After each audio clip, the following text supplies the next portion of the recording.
నిజమైన సేవకుడి దగ్గరికి చిన్న పరిచర్య చేసే వారి దగ్గరికి ఇప్పుడు మత కళలు సృష్టించే వారు వెళ్ళి ఎలాగా కొడుతున్నారు ఒకసారి చూడండి ఈ వీడియో.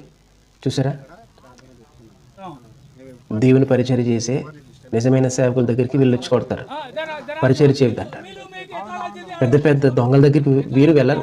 ఎందుకంటే ఆ పెద్ద పెద్ద సత్యలు వెనకాల ఉండేది నడిపించేది ఆ డిస్కోలు, ఆ వెనక నడిపించేది సాతాను. కాబట్టి ఆ సంఘాల జోలికి సాతాను వెళ్ళడు.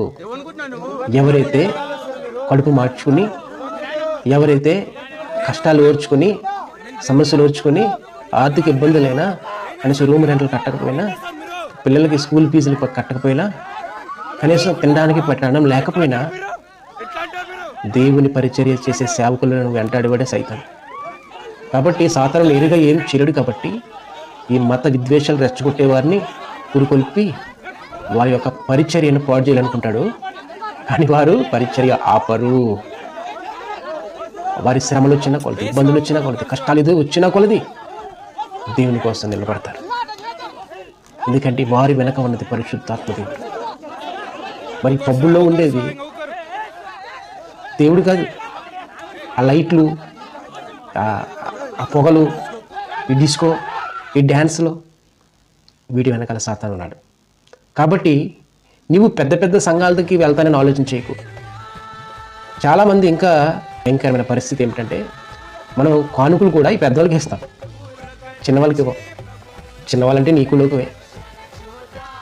పరీక్షించు, వారి వర్తమానం విను, వారి జీవితాన్ని పరీక్షించు, వారి పరిచర్య చూడు. నువ్వు వెళ్ళి వారిని ఆదుకో. నువ్వు ఎంత ఇవ్వగలుగుతావు అంత ఇవ్వి. అటువంటి చిన్న చిన్న సేవకులను ప్రోత్సహించండి. దయచేసి శ్యామ్ కిషోర్ లాంటి పెద్దోళ్ళని, సతీష్ కుమార్ గారు లాంటి పిచ్చోళ్ళని, జైపాల్ వారి కుమారులను, ఇంకా చాలామంది ఉన్నారు పేరు పేర్లను, ఈ కర్మోజీ లాంటి వారిని, ఇంకా చాలా ఉన్నాయి. మీరు ఇచ్చిన ప్రతి పైసా కూడా అది ఎందుకు పనికి రాకుండా పోతుంది. మీరు ఇచ్చే దశమ భాగం, మీరు ఇష్ట యాగపూరితమైన కానుకలన్నీ కూడా అవన్నీ కూడా ఎందుకు పనికిరావు. దయచేసి చిన్న చిన్న సేవకులను, పరిశుద్ధుల్ని, మంచి పరిచర్య చేసే వాళ్ళని మీ వెనకలే ఉన్నారు, మీ చుట్టే ఉన్నారు, మీ పక్కనే ఉన్నారు. పరీక్షించండి. నిజమైన ఆరాధన ఎక్కడ 2-3 కూడి ఉంటారో నేను అక్కడ ఉంటానండి ప్రభు సెలవు ఇచ్చాడు.